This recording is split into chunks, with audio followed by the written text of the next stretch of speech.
encuentros formativos para padres, madres y educadores. Tenemos el privilegio de poder realizar esta edición desde un sitio icónico de la arquitectura sevillana, el Hotel Alfonso XIII. Por eso quiero dar las gracias a su director, el señor Carlos Suffradini, que nos acoge en este lugar maravilloso. El tema que nos convoca hoy es un tema que realmente plantea un desafío para los padres y para los educadores, pero también es un momento trascendental en la vida de todas las personas. Hablaremos de la adolescencia y de la relación que se plantea con los padres y los cuidadores en esta etapa. Para abordar este tema contamos con la presencia del terapeuta y del psicólogo Néstor Herrera, quien además es impulsor de la iniciativa cultural Círculo Kafka. Néstor tiene muchísima experiencia en el trabajo con adolescentes en diferentes ámbitos y en diferentes países. Bienvenido, Néstor. Gracias por la invitación, Pilar. Bueno, qué bueno tenerte acá y poder hablar, profundizar sobre un tema que realmente es tan preocupante, ¿no? Que es un desafío para los padres, para los educadores, sí, pero que también es una posibilidad para los chicos de prepararse para enfrentarse a la vida, para enfrentarse al mundo en un contexto donde se encuentran más arropados, ¿no? Como puede ser la familia o el círculo más cercano. Sí, bueno, la familia es el escenario de formación fundamental, ¿no? Tanto de los niños como de los adolescentes. Entonces, siempre digo, el escenario de la familia y el escenario de la escuela son los dos ámbitos donde el adolescente se desenvuelve y capta cosas. Siempre invito a recordar nuestra propia adolescencia, ¿no?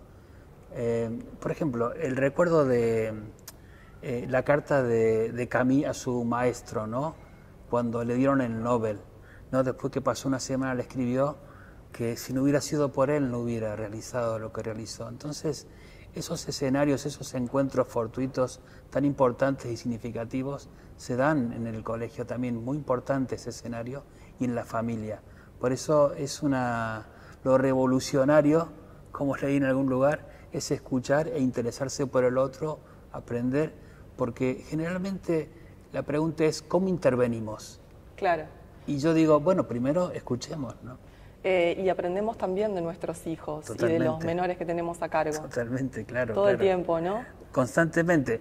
Yo creo que la posición es esa, ¿no? Claro. De escuchar y luego intervenir, no simplemente intervenir. Claro. Digamos, ¿no? ¿Cómo fomentar algo que es tan importante, que es la confianza, ¿no? ¿Cómo hacer que nuestros hijos y los niños que estamos criando tengan confianza en nosotros? Seamos nosotros los primeros referentes cuando tengan que comentar un problema, ¿no? Y no vayan a hablarlo y a tratarlo con terceros.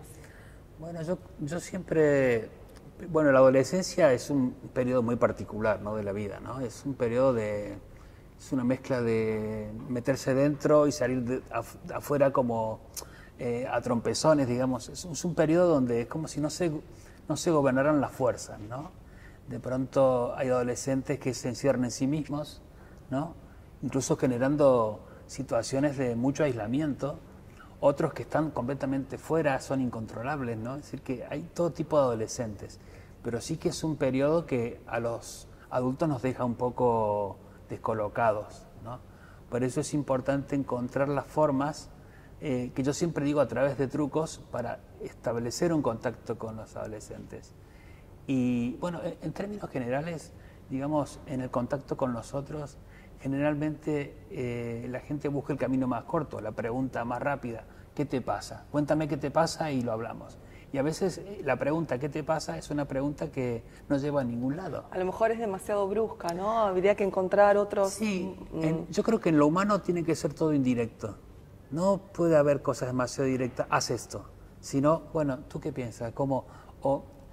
Viste que te decía alguna vez, a veces mientras estás cocinando hablas con alguien y en los contactos informales obtienes más información o mejor encuentro que en un momento que dices nos sentemos y hablemos, ¿no? Claro. Yo, por ejemplo, incluso en el trabajo con lo social, ¿no? Cuando tenemos gente con la cual tenemos que interactuar y a veces es en el momento donde no hay diálogo, digamos, donde no no está formalmente fijado, donde más se conoce a la otra persona.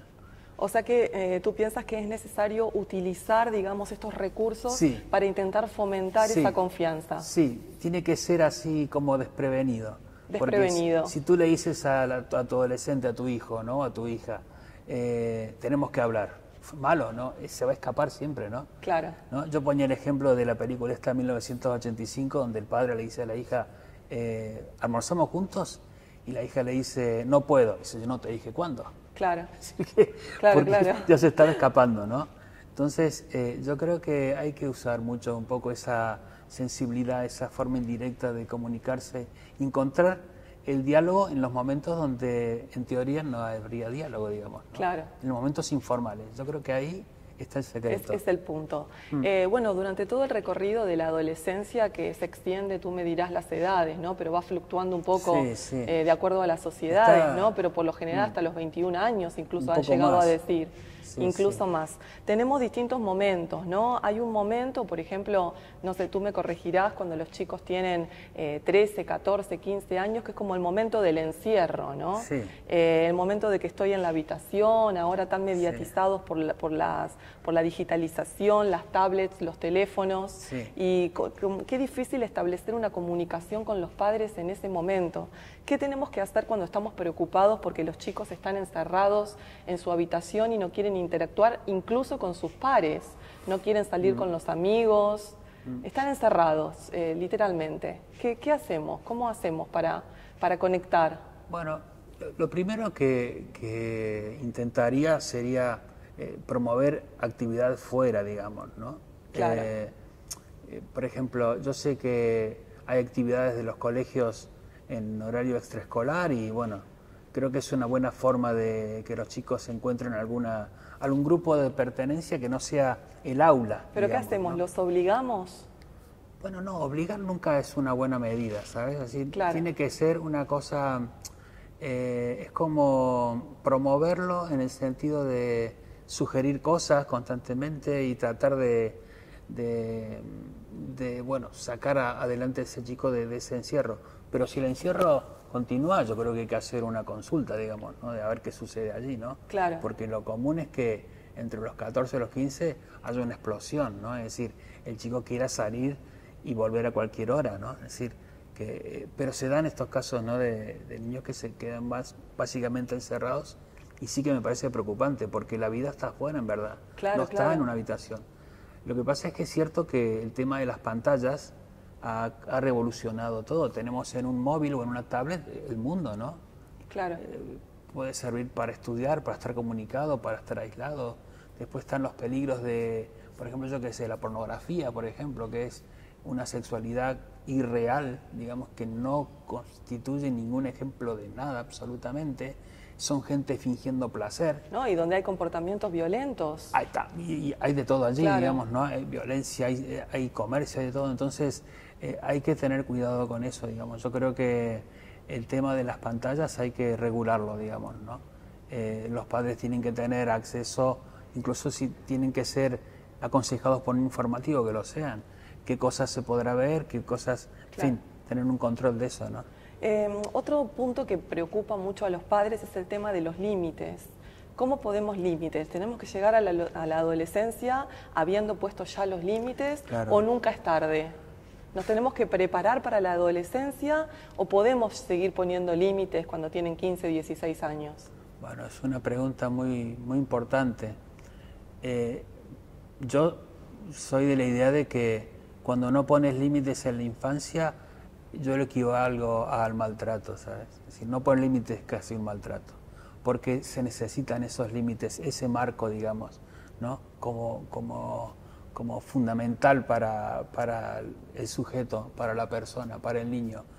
Y si, yo qué sé, por ejemplo, uno ve cosas, un niño, 6 años, 7 años, con chupete, decís, bueno, no solamente el mal hábito de la succión de algo que no tiene nada, porque el chupete no, Claro. no alimenta ni nada, es un succionar puro, ¿no?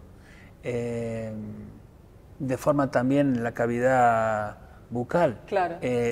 pone los dientes hacia adelante, es decir, hay muchas cosas que pasan allí. ¿Y por qué no se le quitó el chupete? ¿Por qué no se puso ese límite, no? No, es que lloraba, era muy caprichoso, en fin. Por eso yo creo que el límite... O el tema del colecho también, ¿no? Que los niños quieren dormir con los padres, bueno, el colecho, y a lo mejor sí, ya tienen más de 5 años y continúan... Sí, sí, yo los casos que he tenido de colecho, he tenido varios casos y ha sido una experiencia muy mala, digamos. Una experiencia muy mala. Sí, porque hay gente que lo practica. Salvo en las culturas donde eso está normalizado, por ejemplo, en la cultura gitana hay colecho, prácticamente. Es decir, allí muchas veces he visto casos de familias que dormían en el mismo lugar, digamos, ¿no? Pero es la cultura. Ahora, en el caso nuestro, digamos, padres que dicen dormir con el niño, no, porque hay como una especie de escuela de la no frustración, ¿no? De que el niño no se frustre, no sufra, y en realidad entiendo lo contrario, tiene que haber ese límite, aunque el niño no lo acepte en el primer momento, digamos, ¿no? Te quería contar los casos, porque es importante. Un caso, una niña con colecho, no frustración, a la niña la tenían una especie de, bueno, era la princesa de la casa y eso. La mujer queda embarazada y tiene un niño. La niña entró en una crisis tremenda, no se recuperaba. Claro. Se volvió muy caprichosa, lloraba por todo.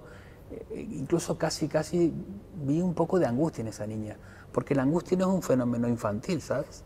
No hay angustia en los niños. Los niños cuando están mal dan patadas, rompen puertas. Ni depresión. No, no existe eso. Eso existe en la edad adulta. En la edad adulta. Sí, sí, es curioso esto. O sea, que cuando vemos un niño que vemos síntomas depresivos o vemos angustia, muy grave. Es muy grave. Es muy grave, pero es muy inusual, ¿eh? Porque los niños se rebelan rápidamente contra el malestar. Rompen cosas, claro. En fin.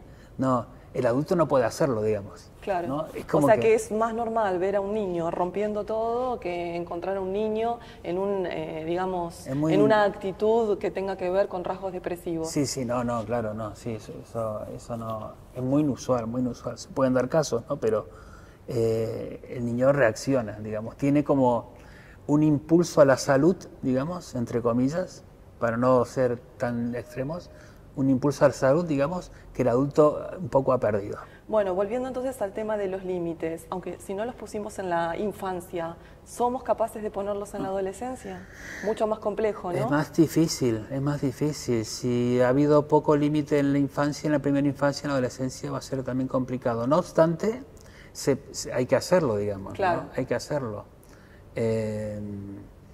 Lamentablemente a veces el niño encuentra el límite fuera, ¿no? Supongamos un niño que unos autos le dicen vamos a robar la gasolinera, fíjate que no venga nadie, ¿no?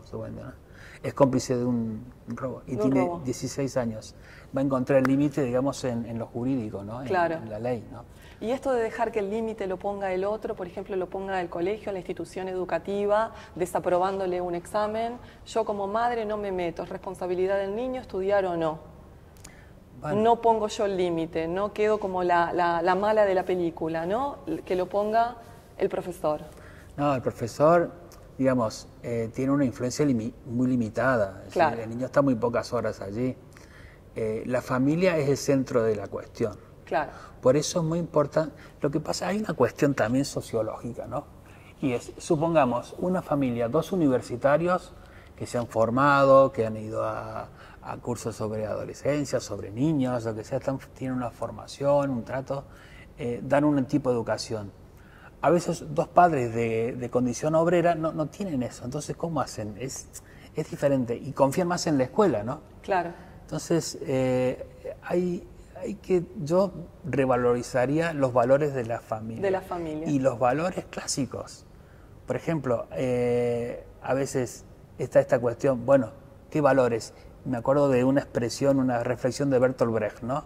Los de siempre, ¿no? El respeto, el buen trato, la libertad, el esfuerzo, ¿no? La responsabilidad. La responsabilidad, muy importante la responsabilidad, porque la responsabilidad además es para mí un valor fundamental. Y te voy a decir por qué. Mira, se habla mucho de, aunque esto no es de adolescencia, pero tiene que ver, ¿no? Se habla mucho de empoderamiento, muchas veces empowerment, se habla mucho de autoestima, ¿no? Y en realidad son variables ligadas a la responsabilidad. Es decir, que la autoestima está en relación al ejercicio efectivo de la responsabilidad. ¿Entiendes esta fórmula? Mira, Sí. por ejemplo, yo pongo dos ejemplos. Un niño llega el viernes de la escuela, ¿no es cierto? Y se pone a hacer los deberes. Lo llaman para ir al fútbol, a jugar o lo que sea. Hasta que no termina, no sale. Termina sus deberes, hace el mapa, hace las cuentas, lo que sea, lo guarda todo, ¿no? Otros niños se van a jugar. Ese niño que se va a jugar, el domingo dice, uy, los deberes, y ya son las 10 de la noche. No tiene tiempo, hace como puede, lo hace mal, va el lunes al colegio. ¿Cómo va el niño que hizo los deberes y el niño que no lo hizo el lunes a la mañana? El que hizo los deberes va tranquilo, que me los pidan, y el otro está agitado. Nervioso, ansioso. ¿Quién tiene mejor autoestima? El que va tranquilo, por Claro, supuesto, totalmente. el que ha sido responsable. Por eso Sí. hay que grabarse esta frase, me parece muy importante. La autoestima está en relación al ejercicio efectivo de la responsabilidad. Muy interesante. Es muy fundamental. No es solamente qué bien que lo haces, que apoyarlo, no. Haz lo que te corresponda y eso irá bien. Bueno, luego otro tema que también es complejo, ¿no? Decir, bueno, yo quiero que mi hijo que tenga determinado comportamiento, que realice determinada conducta, pero no lo logro. Entonces a lo mejor tiro de quitarle algo para que haga algo o de darle una recompensa. ¿Cómo tenemos que manejar esto? Bueno, Trabajamos con castigos, trabajamos con recompensas. sí, lo que pasa es que a veces la recompensa no funciona, ¿sabes? Es decir que no Por ejemplo, si no haces los deberes, no miras la tele, por ejemplo. Sí. ¿Sirve esto o no? Yo creo que no. Yo creo que lo mejor es convencer que bueno que es hacer los deberes. que hagas los deberes, sí. Es tu futuro, es tus cosas. Yo, por ejemplo, yo tengo en mi consulta adolescentes, ¿no? Y sí, les digo algunas veces las mismas cosas, ¿no? Oye, matemáticas son 3 bloques. El bloque de primero, el de segundo y el tercero. Si no sabes el de primero, el segundo no lo vas a poder resolver y el de tercero tampoco. O sea, tarde o temprano el bloque de las operaciones fundamentales, álgebra y geometría fundamental, lo tenés que controlar. Si no, Claro. no estamos hablando de nada, ¿no? Claro. Entonces yo digo, hacer las cosas por convencimiento, ¿no? Si no, el efecto de hacer la cama, por ejemplo, ¿no? Una cosa tonta que descubrió no sé quién, ¿no? Sí, estos son todos americanos, inventan muchas cosas, ¿no? Sí, cosas que circulan El en orden, las redes, ¿no? El orden externo influye en el orden En el interno. orden interno. Sí, y yo creo un poco que también puede pasar eso, ¿no?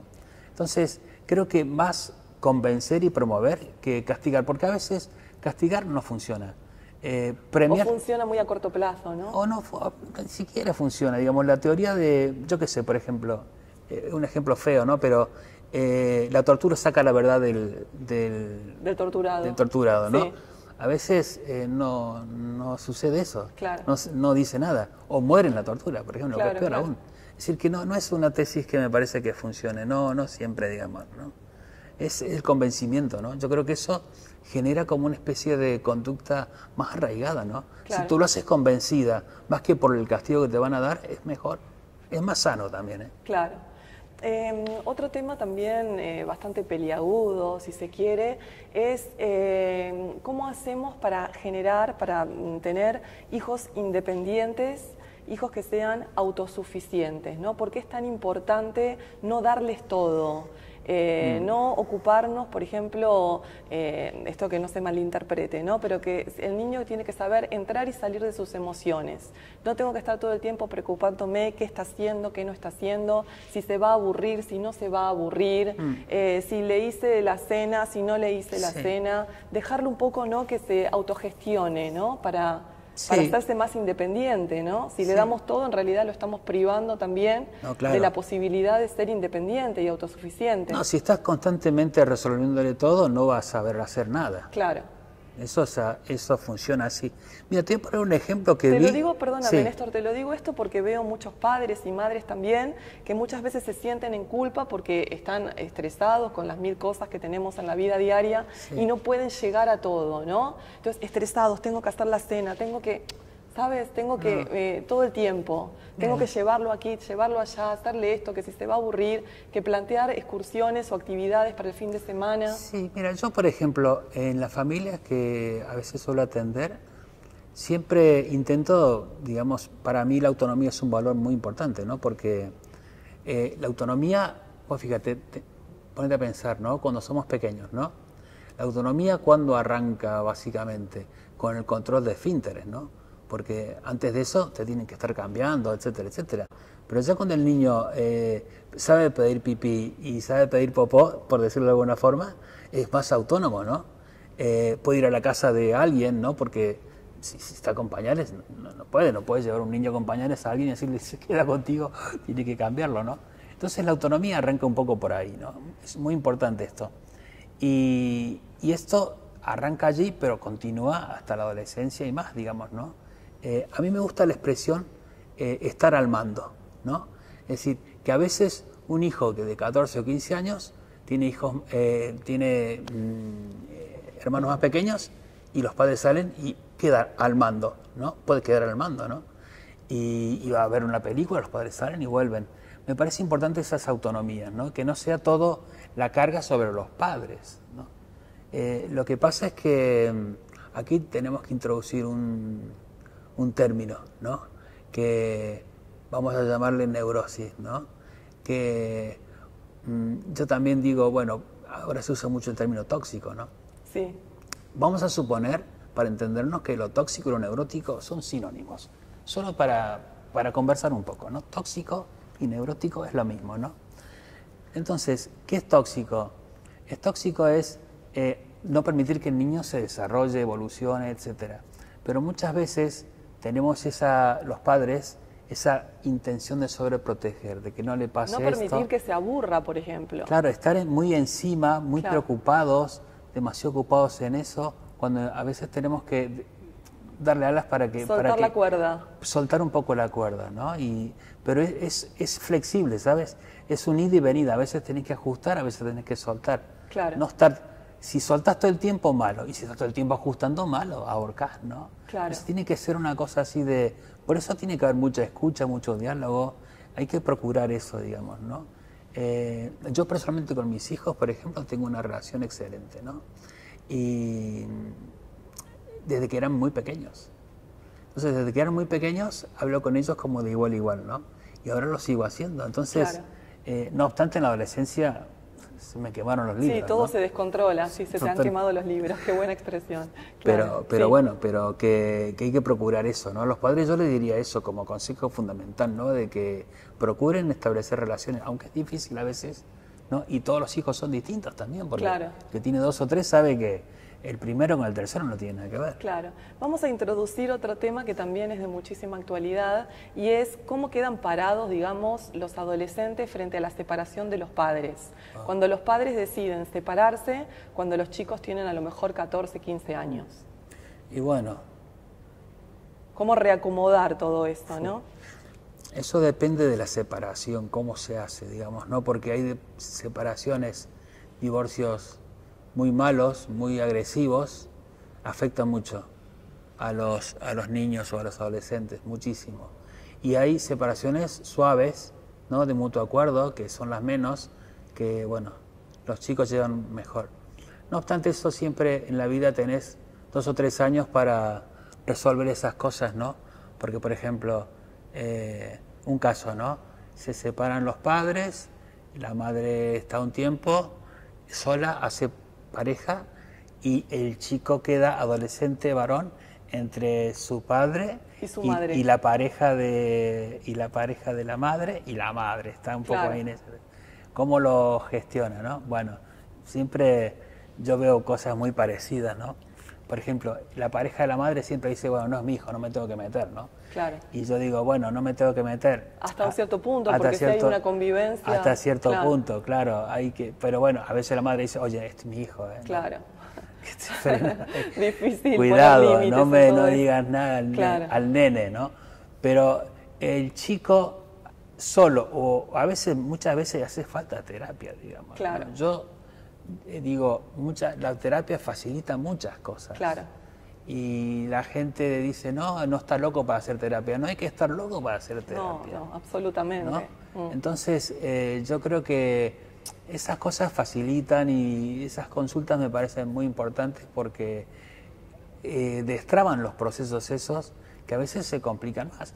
Imagínate un chico que está obsesionado o traumatizado por el divorcio de sus padres, deja el cole a veces empieza a probar las drogas, cuando se reengancha en un nocturno no termina, y un chico que podría haber ido a la universidad, haber sido un profesional, si hubiera tenido una vida más ordenada, más normal, ¿no? Entonces yo digo, vamos a ver, hay que ordenar un poco las piezas y sacar las cosas lo mejor posible. O sea, el diálogo y el acompañamiento son fundamentales. Total, sí. El Aparte, acompañamiento, ¿no? Yo Como veo los mucho padres potencial estamos también. para acompañar, Sí, sobre todo. fundamentalmente acompañar. Sí, estar ahí cerca.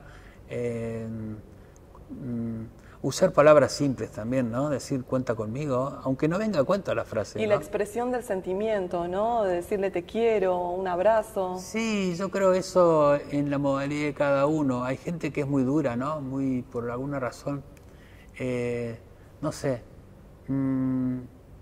Creo que expresar sentimientos no es fácil. Porque hay que como desaprender, ¿no? Viste, el sentimiento a veces no tiene palabras.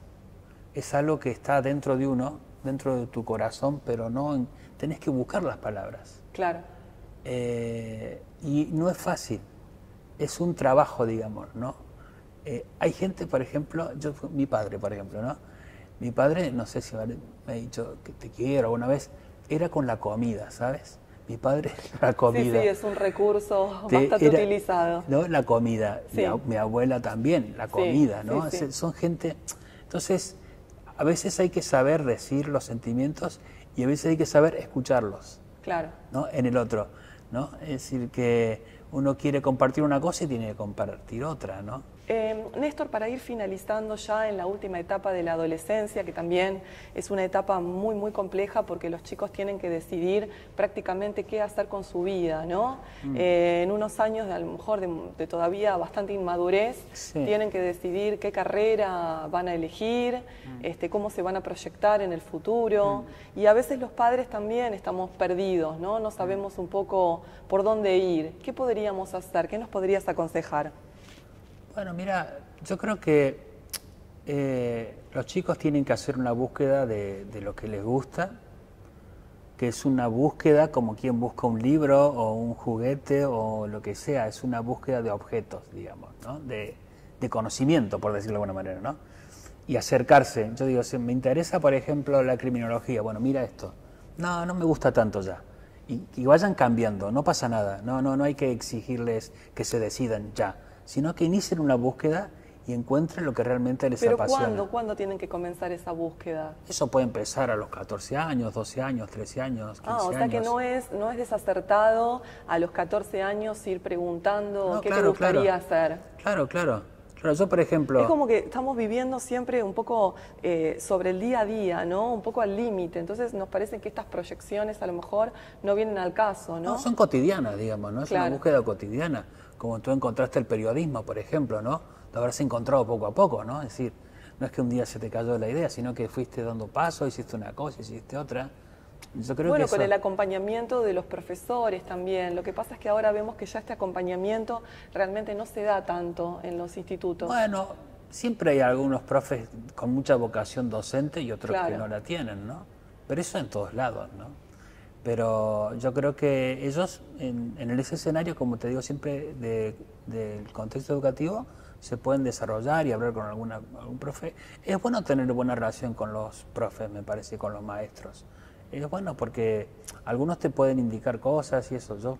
Por eso señalaba lo de Camus, ¿no? Que recordaba a su maestro, ¿no? Sí, Es decir, sí. muchas veces hay buenos encuentros con docentes o con gente que no es de la familia, digamos. Claro, totalmente. Y lo importante es que si los chicos tienen confianza en estas personas, nosotros como padres apoyarnos en estas personas. Sí, es estar ahí cerca, digamos, ¿no? Que encuentren, ¿no? Que encuentren lo que les gusta y lo intenten. Claro. Lo más interesante de esto es intentarlo. Y no tener miedo al fracaso, ¿no? No. Prepararlos miedo. para la frustración también. Sí, no tener miedo a intentar las cosas, Claro. digamos, ¿no? Siempre se aprende cuando se hace algo.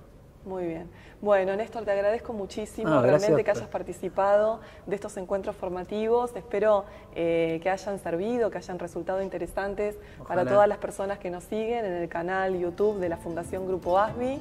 Y si tienen algún comentario que hacer, se pueden poner en contacto con nosotros a través de este medio también. Así que muchísimas gracias, Néstor. Gracias por la invitación. Y enhorabuena por el gran trabajo que haces. Bueno, gracias, Pilar, igualmente. Muchas gracias a todos.